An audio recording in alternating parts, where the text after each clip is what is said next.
आदरणीय ऑडियंस, आज मैं आपको एक महामंत्र की सहायता से आपके स्वयं के शरीर को स्वस्थ करने की कला को सिखाऊंगा।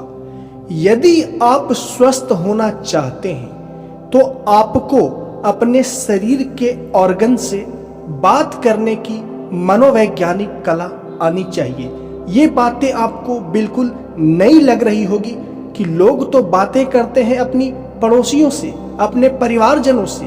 क्या शरीर के अंगों से भी बात किया जा सकता है? आप अपने इंटेस्टाइन से, आप अपने लीवर से, आप अपने किडनी से, आप अपने फेफड़े से, यहाँ तक कि आप अपने हाथ पांव सभी से बातें कर सकते हैं। और जो लोग सुनेंगे इसे वो हंसेंगे।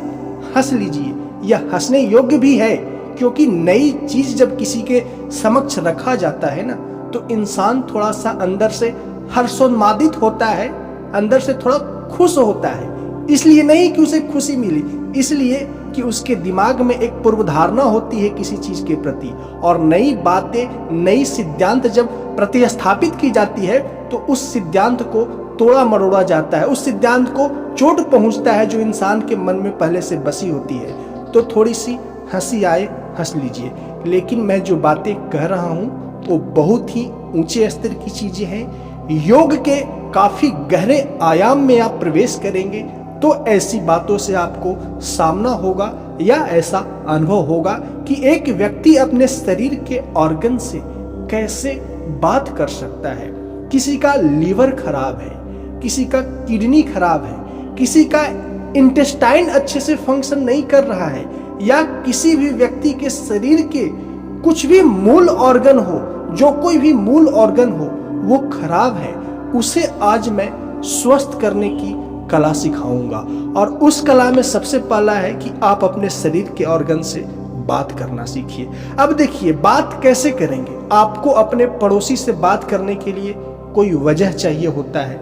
वजह ना भी हो तो आप वजह बना लेते हैं हास्य परिहास्य के रूप में। लेकिन आपको अपने शरीर से बात करनी है तो आपके अंदर एक विशिष्ट मनोवैज्ञानिक योग्यता आनी चाहिए। और वो मनोवैज्ञानिक योग्यता ये है कि आपका जो मन है, जो सामान्य कार्य कर रहा होता है, उसकी चंचलता सर्वप्रथम स्थिर होनी चाहिए। तभी आप अपने शरीर के ऑर्गन से बात करने के प्रथम चरण को पूरा कर पाएंगे। आपका मन स्थिर होना चाहिए, और मन स्थिर होने के समानांतर आपके सबकॉन्शियस माइंड का जो द्वार होता है वो खुला होना अनिवार्य है। तो यहाँ दो चीज आपको ध्यान रखना है। पहला कि आपका मन स्थिर हो, और दूसरा आपके सबकॉन्शियस माइंड का जो दरवाजा है वो खुला होना चाहिए। और ये दोनों चीज को करने के लिए एक महामंत्र है, वो है ओम। एक ध्वनि है, वो है ओम। मेरे द्वारा बताई गई विधियों से, और वो विधि क्या है मैं पहले वीडियो में बता चुका हूं, या इस वीडियो के डिस्क्रिप्शन या कमेंट में आपको लिंक दे दूंगा, आप समझ लेंगे। उस विधि से यदि ओम आकृति को ध्वनि के रूप में अपने अंदर कंपन करेंगे या स्वयं के अंदर अनुनादित करेंगे ओम ध्वनि को, तो उस ध्वनि से आपका मन स्थिर हो जाएगा। साथ में एक और काम होगा कि ओम जो ध्वनि है उसके चोट से, उसके आघात से, उसके कंपन से आपके सबकॉन्शियस माइंड का जो द्वार है वो खुल जाएगा। और जब सबकॉन्शियस माइंड का द्वार खुल जाएगा तो आप स्वयं में, अर्थात आप स्वयं का ईश्वर स्वयं बन जाएंगे। उस क्षण जो भी एकाग्रचित होकर, एकाग्रचित शब्द कहना उचित नहीं है, जब आपका मन स्थिर हो जाएगा तो आप एकाग्रचित ही होंगे, और साथ में आपका सबकॉन्शियस माइंड का द्वार खुल गया।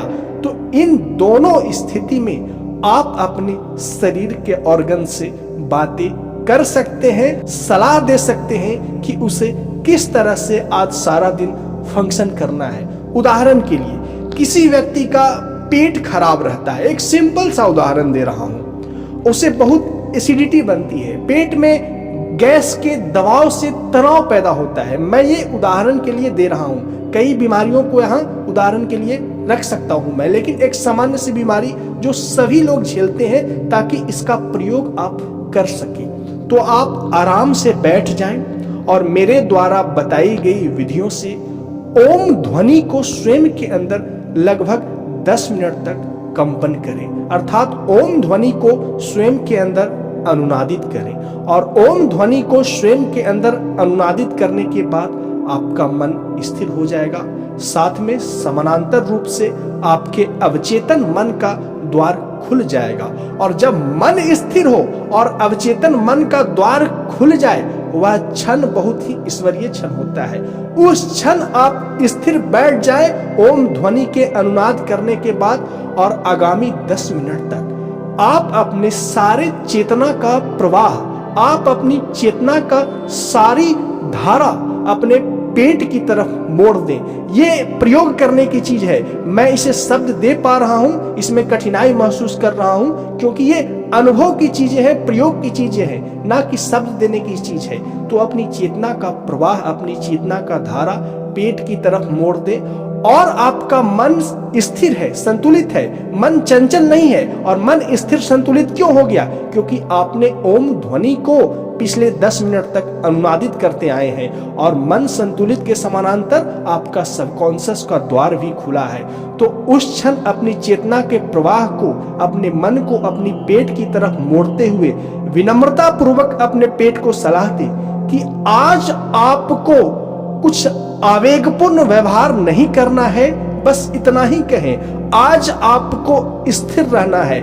और जब ऐसा आप अपने पेट को, अपने इंटेस्टाइन को, अपने लीवर को सलाह देंगे, कहेंगे, तो आप अंदर से एकात्मता का एहसास करेंगे और ऐसा फील करेंगे। मैं उसे शब्द देने का प्रयास कर रहा हूं, आप समझने की कोशिश करिएगा कि आपका मन और आपके पेट के बीच में, आपका मन और आपके पेट के बीच में एक अजीब सा इनविजिबल अदृश्य जुड़ाव हो चुका है। आप जुड़ चुके हैं अपने मन और पेट के बीच में, आप अपने मन और पेट से जुड़ चुके हैं। और इस जुड़े हुए क्षण में जो भावना देंगे, वो भावना आपका इंटेस्टाइन, आपका लीवर ग्रहण करना प्रारंभ कर देगा, क्योंकि आप अभी सामान्य अवस्था में नहीं है।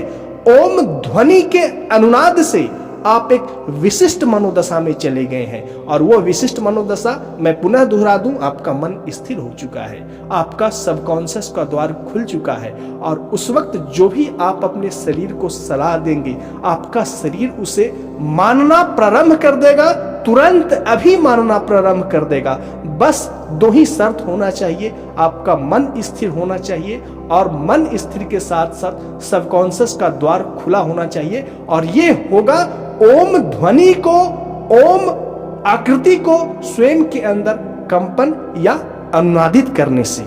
मैं इस प्रयोग को अक्सर करता हूं जब भी मुझे किसी भी प्रकार की शारीरिक समस्याएं आती है, मौसम में परिवर्तन की वजह से या पेट संबंधी समस्याएं, तो ओम ध्वनि के अनुनाद के बाद मैं 10 मिनट तक ओम ध्वनि को अनुनाद करता हूं, स्वयं के अंदर कंपन करता हूं।